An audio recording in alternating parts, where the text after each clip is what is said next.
अस्सलाम वालेकुम दोस्तों, welcome to my channel digital facility. दोस्तों, आज की इस वीडियो में हम जानेंगे आज के ताज़ा तरीन सऊदी रियाल के exchange rate Pakistan, India, Bangladesh और नेपाल के लिए। आज आपको सऊदी अरब के मुख्तलिफ बैंकों से एक रियाल ट्रांसफ़र करने पर क्या रेट मिलेगा। तो फ्रेंड, वीडियो को लास्ट तक देखिएगा ताकि आपको पता चल सके कि आज कौन सी बैंक सबसे अच्छा रेट दे रही है। और फ्रेंड, डेली बेस पे सऊदी रियाल की ताज़ा तरीन इन्फॉर्मेशन जानने के लिए चैनल को सब्सक्राइब कर दें और साथ में बेल आइकन को ऑल पे सेलेक्ट कर दें और फ्रेंड साथ साथ वीडियो को लाइक भी कर दें। फ्रेंड, देखते हैं सबसे पहले वेस्टर्न यूनियन का रेट, जो कि पाकिस्तान के लिए एक रियाल का दे रहा है 73 रुपये 44 पैसे, इंडिया के लिए 22 रुपये 14 पैसे, बांग्लादेश 31 टका 57 पैसे और नेपाल के लिए रेट होगा 35 रुपये 75 पैसे। फ्रेंड, बात करें टिकमो ऐप की तो पाकिस्तान के लिए दे रहा है 73 रुपये 57 पैसे, इंडिया के लिए 22 रुपये 10 पैसे, बांग्लादेश 31 टका 70 पैसे और नेपाल के लिए रेट होगा 35 रुपये 65 पैसे। ANB टेलीमनी पाकिस्तान के लिए दे रहा है 72 रुपये 81 पैसे, इंडिया के लिए 22 रुपये 11 पैसे, बांग्लादेश 31 टका 82 पैसे और नेपाल के लिए रेट होगा 35 रुपये 66 पैसे।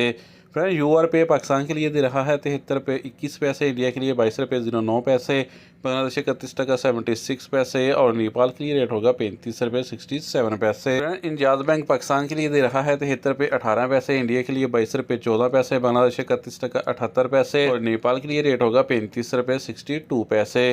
फ्रेंड, STC पे पाकिस्तान के लिए दे रहा है 73 रुपये 07 पैसे, इंडिया के लिए 21 रुपये 96 पैसे, बांग्लादेश 31 टका 63 पैसे और नेपाल के लिए रेट होगा 35 रुपये 65 पैसे। फ्रेंड, बात करें फौरी बैंक की तो पाकिस्तान के लिए दे रहा है 73 रुपये 38 पैसे, इंडिया के लिए 22 रुपये 10 पैसे, बांग्लादेश 31 टका 63 पैसे और नेपाल के लिए रेट होगा 35 रुपये 60 पैसे। फ्रेंड, अल बैंक पाकिस्तान के लिए दे रहा है 73 रुपये 30 पैसे, इंडिया के लिए 22 रुपये 15 पैसे, बांग्लादेश 32 टका 26 पैसे और नेपाल के लिए रेट होगा 35 रुपये 62 पैसे। तो फ्रेंड, लास्ट में देखते हैं SNB क्विक पे के रेट है, जो कि पाकिस्तान के लिए एक रियाल का दे रहा है 73 रुपये 07 पैसे, इंडिया के लिए 21 रुपये 94 पैसे, बांग्लादेश 31 टका 16 पैसे और नेपाल के लिए रेट होगा 35 रुपये 33 पैसे। तो फ्रेंड, ये थे आज के सऊदी रियाल के लेटेस्ट एक्सचेंज रेट।